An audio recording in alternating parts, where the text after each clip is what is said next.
এই হলো আমার সেই ছোট্ট রাজপ্রাসাদ তোমরা যেটা সবসময় দেখো। আজও আমি কিন্তু ঠিক সকাল 10টায় ঘুম থেকে উঠে 2 কাপ চা বানিয়ে নিয়ে যাচ্ছিলাম আমাদের নতুন ঘরে রোদ পোয়াবো বলে। এই যে তোমরা দেখেছো আমাদের সেই সরস্বতী পুজোর প্যান্ডেলটা, এটা কিন্তু হয়েছিল আমাদের এই নতুন ঘরের বারান্দায়, মানে হল ঘরে।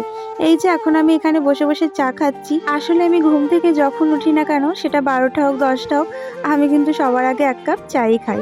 আর আমার ভাই এসে আমাকে একটা বিস্কুট দিয়ে গেল, আর কিন্তু সঙ্গে দিয়ে গেছিল কুল আর জলজিরা। আচ্ছা তোমরা কে কে বলো তো কুল আর জলজিরা খেতে ভালোবাসো?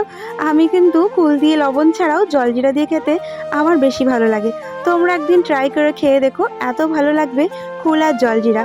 তারপরে কিন্তু আমার কাকিমা এখানে আমার ডাকছিল একটুখানি বড়ি দেবে, তাই আসলে আমি তো বড়ি দিতে পারি না, তাই কাকিমারাই কিন্তু বড়ি দিলে আমাকে দেয়।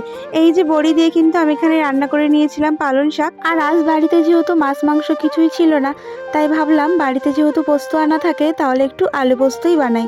দেখো এখানে কিন্তু আমার কালো জিরে ছিল না, তাই আমি পাঁচফোড়ন থেকে কালো জিরে বেছে নিচ্ছিলাম।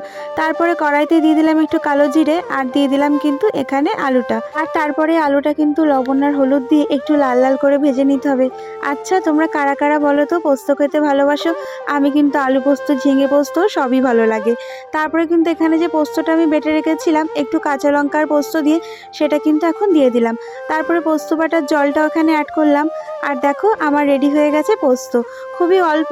আর এখানে আমার কাকিমা দিয়েছিল একটু চিংড়ি মাছের মালাইকারি, আর করেছিলাম ওই যে তোমাদেরকে দেখালাম পালং শাক। তারপর এখানে হয়ে গেছিলো সন্ধ্যাবেলা, আর বাবা বাজার থেকে কিন্তু এনেছিল দুধ, মুড়ি, বিস্কুট, যা যা ফুরিয়ে গেছিলো সব কিছু। আর আমাদের জন্য এনেছিল প্রত্যেক দিনের মতোই ফুচকা। তারপরে কিন্তু আমি এখানে এখন বানিয়ে নেবো 15টা মতো রুটি। অনেকদিন পরে আমরা আবার রুটি খাচ্ছি, আর খেয়ে দিয়ে কিন্তু তাড়াতাড়ি ঘুমিয়ে পড়বো। তো আজকে আমার ভিডিওটা কেমন লাগলো তোমরা কিন্তু অবশ্যই জানিও।